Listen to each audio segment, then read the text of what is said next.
Au cœur d'une Juda spirituellement à la dérive, une voix s'élevait, solitaire mais puissante.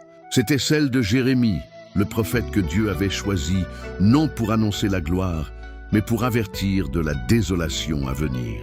Devant des foules souvent indifférentes, voire hostiles, il proclamait un message divin sans compromis. Il décrivait la colère céleste face à l'idolâtrie grandissante et à l'abandon de l'alliance. Autour de lui, les visuels de cette décadence étaient partout. Des autels païens souillant la terre sainte, une société qui avait oublié son créateur.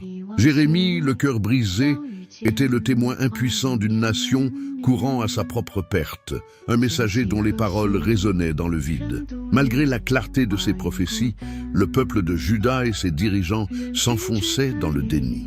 Les avertissements de Jérémie étaient perçus comme des paroles de trahison plutôt que des appels à la repentance. La vie à Jérusalem continuait dans une insouciance provocatrice, défiant ouvertement le jugement annoncé. Pendant que les habitants festoyaient et ignorèrent les signes, la caméra de l'histoire créait une tension insoutenable. Au loin, à l'horizon, l'ombre menaçante des puissantes armées babyloniennes se dessinait, marchant inexorablement vers une cité qui avait scellé son propre destin.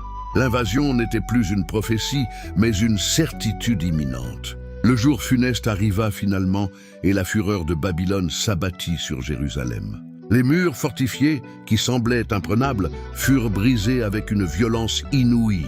Le chaos envahit les rues, alors que les soldats ennemis semaient la mort et la destruction. Le climax de cette tragédie fut l'incendie du temple de Salomon, le cœur spirituel de la nation, qui partit en fumée sous les yeux horrifiés des survivants.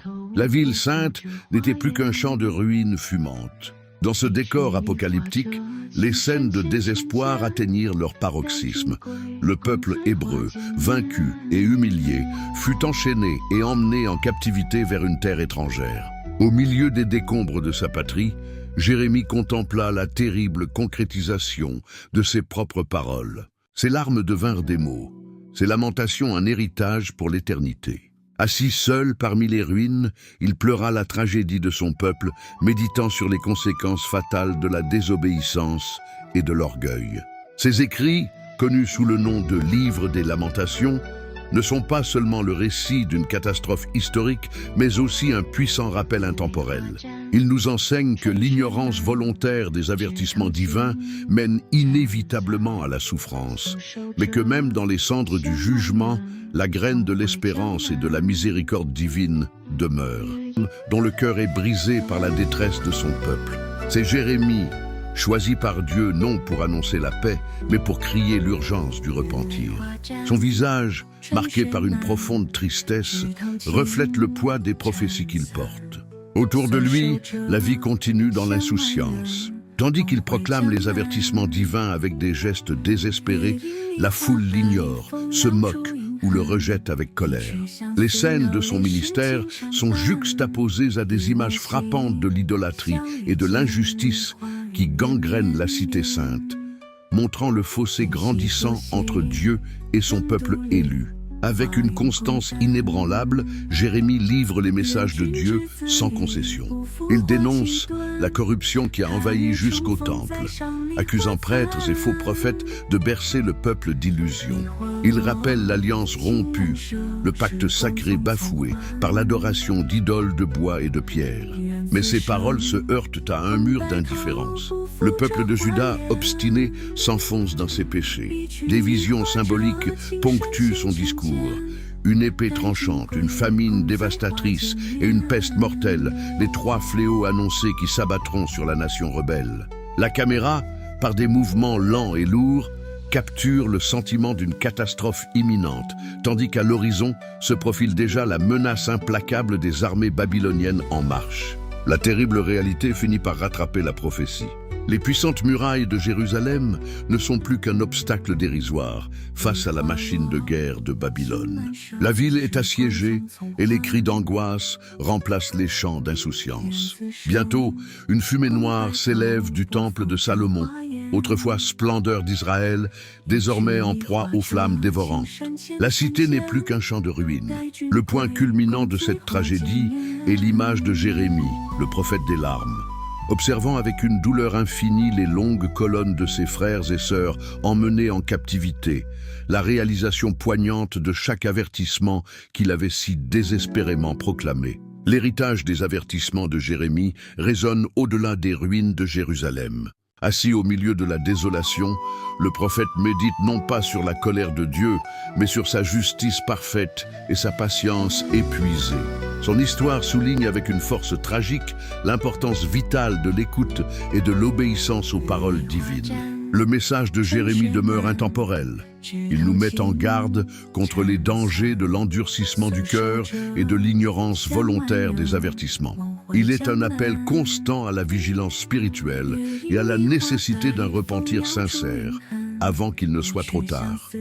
Reflète le fardeau des messages divins qu'il proclame sans relâche. Nous le voyons, les mains levées vers le ciel, ses gestes suppliants se perdant dans l'indifférence d'une foule qui se moque ou détourne le regard. Autour de lui, la ville s'adonne à l'idolâtrie et à l'injustice, un contraste saisissant avec la vérité qu'il tente désespérément de leur transmettre. Au cœur de cette décadence morale se trouvent les guides spirituels eux-mêmes. Jérémie pointe un doigt accusateur vers les prêtres, dénonçant leurs prophéties mensongères et leur avidité insatiable. Trompés par ces faux bergers, les habitants de Juda s'enfoncent dans leurs péchés, aveugles aux avertissements du prophète. Des visions symboliques de l'épée, de la famine et de la peste planent sur la cité, présagent du châtiment annoncé. La caméra, par des mouvements lents et pesants, accentue le sentiment d'un destin funeste et inéluctable, tandis qu'à l'horizon, les armées babyloniennes se mettent en marche, instrument de la colère divine. La terrible prophétie devient réalité. Les murs de Jérusalem, autrefois fiers et imprenables, sont assiégés par l'ennemi.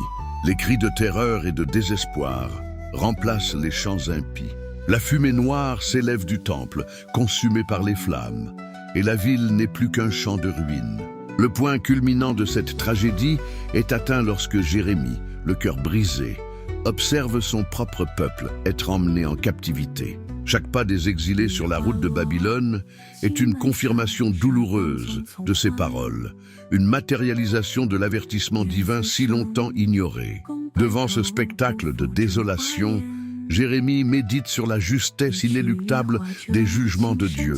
Son héritage n'est pas seulement celui d'un prophète de malheur, mais celui d'un gardien de la vérité, soulignant l'importance vitale de l'écoute et de l'obéissance. Cette histoire nous laisse avec un message intemporel sur les dangers mortels d'ignorer les avertissements divins, surtout lorsque ceux qui sont censés guider le troupeau le mènent à sa perte.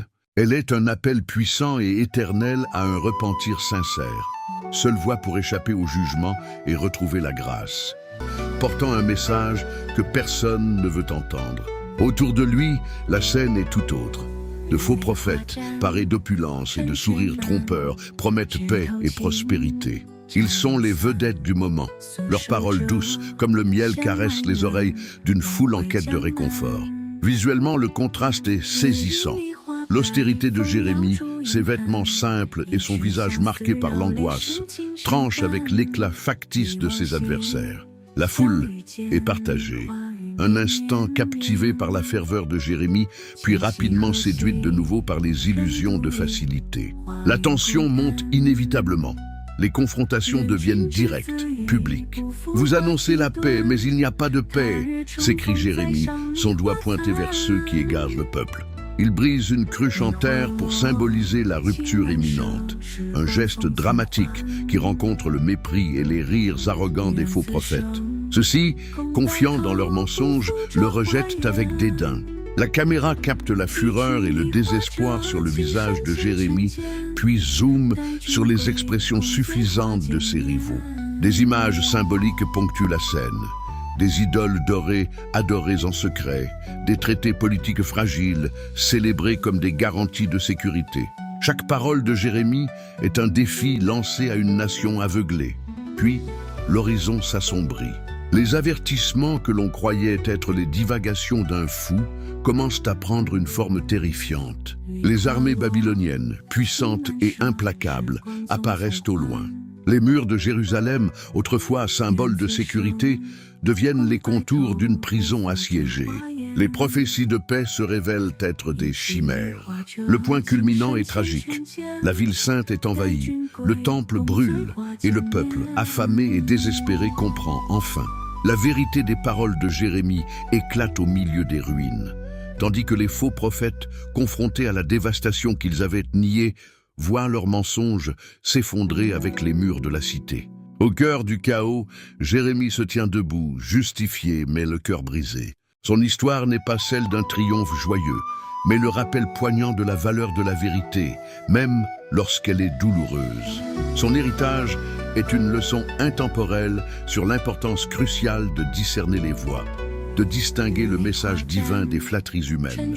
C'est un appel vibrant à la vigilance, un encouragement à rester fidèle à la parole authentique, même si elle est impopulaire et nous isole. Car à la fin, seule la vérité demeure, immuable et souveraine.